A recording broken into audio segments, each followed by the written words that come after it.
The rain hadn't stopped since Anna stepped foot into the town of Eldon Hollow, a small, forgotten village at the edge of the forest.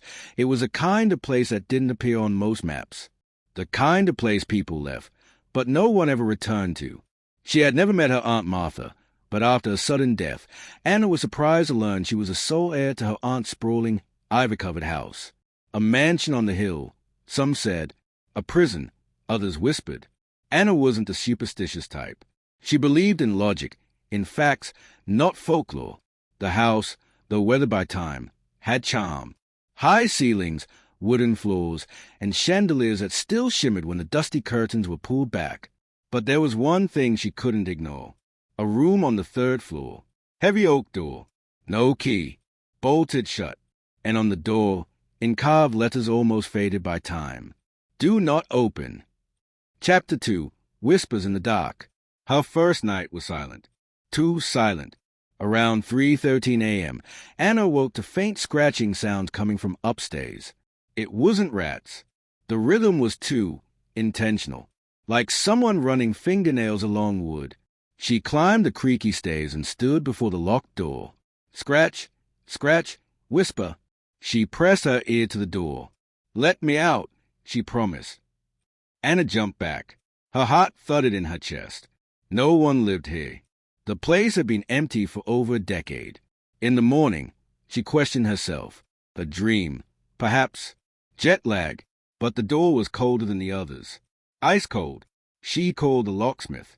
He arrived, an old man, wrinkled and tired, who looked at the door and said, "Miss, some locks are better left untouched." She insisted. He tried every tool. "Strange," he muttered, "it's locked from the inside."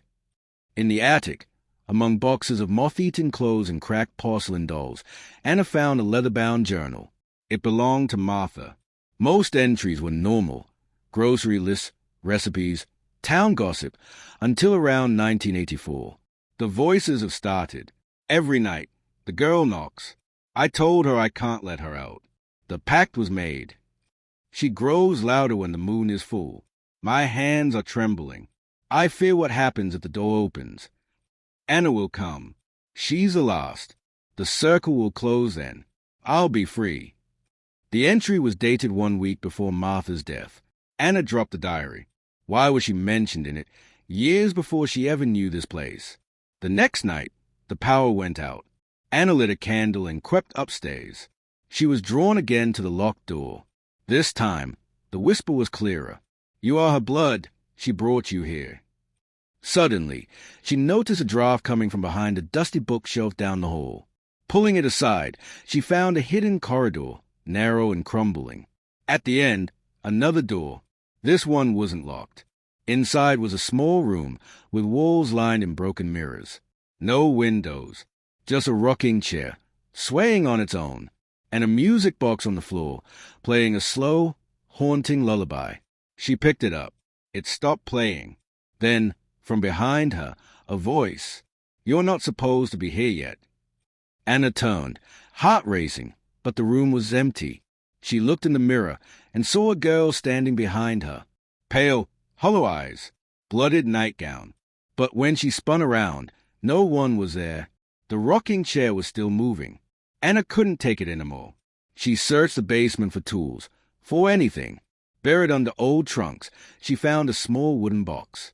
Inside, an iron key, old and cold to the touch. She returned to the locked room. Her hands shook as she inserted the key. A click. The door creaked open slowly, revealing a room frozen in time. A child's bedroom. Toys scattered across the floor. A broken doll's head. A crib with claw marks. And in the center of the wall, a mirror identical to the one upstairs. As she stepped inside, the air turned thick. She looked into the mirror and saw herself, but younger. Then the image twisted. Her reflection smiled, but she wasn't smiling. Then a woman appeared beside her reflection. Her aunt, Martha, but not human anymore. Her skin was blackened, eyes glowing white. She whispered, "I told her the deal was final. One more soul, and I could leave. You, Anna, you are the final offering." The door slammed shut. The mirror began to ripple, like water. A hand reached through, then a face, the same ghostly girl from before. Anna screamed. She locked me in here years ago. The girl sobbed. She made a deal to live forever, but it required blood, children's blood. Every decade, one child, until the bloodline ended. You're the last blood. Anna backed away. What does that mean? You're not just her niece, the girl said softly. You're her daughter, born in secret, given away, but she always planned to bring you back. Anna's legs gave way. Her head spun. A surge of memory she didn't have. A cradle, crying, her mother's lullaby, her real mother, not Martha. There's only one way to end it, the ghost whispered. You must take her place. Martha's form grew clearer in the mirror. I kept the girl in the mirror. She is my curse and my punishment. But if I feed it one more soul, yours, I'm free. Anna clutched the music box. Inside, under the velvet lining, she found a ritual knife. Ornate, ancient, still stained red. Martha's voice echoed. It's simple. You die here. I walk free. Or you take the knife. You seal the mirror. You trap me forever. But know this, one must always remain behind. Anna stared at the girl. Her eyes were pleading. Let me go. I was only 10 when she took me. Please. Anna made her choice. The mirror glowed. The wind howled through the cracks in the walls. Candles blew out. Darkness consumed the room. Then, silence.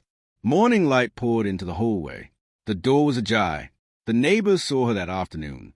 Anna smiled politely, waved, said she'd decided to stay. But something about her was different. Her voice, her eyes, older.